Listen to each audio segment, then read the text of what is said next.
Stickman-like games always provide nostalgia regardless of context, as those random flash titles tended to be avenues of mindless childhood joy. So, seeing a recent take on the aesthetic, especially in a roguelike format, is certainly jarring, yet also equally intriguing. The upcoming Devolver Digital published and Free Lives developed Stick It to the Stickman embraces that roguelike philosophy with humorous physics-based brawling, creating an addictive, endearing romp, so far.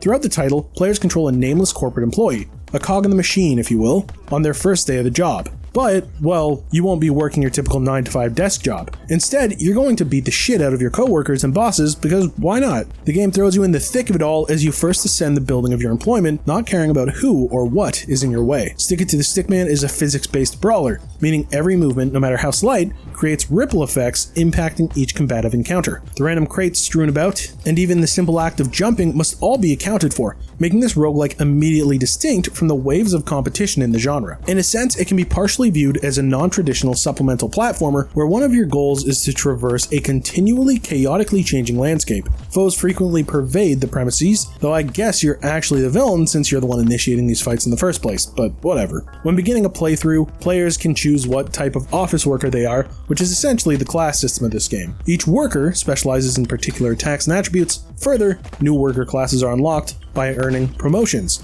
achieved by defeating enemies and progressing throughout the stages. The worker classes are quite something, with one even simply being Weeb, which can straight up use a Hadoken. A lot of fun was definitely had with this game's development. New combo moves and other types of boons are earned as one progresses, and they can drastically shift one's gameplay strategy. For instance, one of the skills is levitation, causing enemies to float in the air for a set period of time. It's remarkably useful, especially against mighty foes, but its lack of raw damage output can be seen as a disadvantage in some contexts. There seems to be plenty of on-the-fly strategy to pursue, and I'm excited to see what extents are fully reachable in the full game. The voice acting and general model behavior are quite humorous and similar to the gameplay experience. I'm equally looking forward to seeing how much this bizarre comedic concept can grow. Despite appearances, Stick It to the Stickman is proving to be a genuinely engaging action roguelike that is only propelled by its on-the-nose humor. It reminds me of what a non-party Gang Beasts would be like, with that same type of charm, except with more linear-based progression. Stick It to the Stickman is releasing for PC via Steam in 2023. Thanks for watching. Please be sure to check out the full preview at noisypixel.net. Noisy Pixel is run by a group of gamers who work hard to deliver news, reviews, previews, and more. Please subscribe to keep up with all their future content.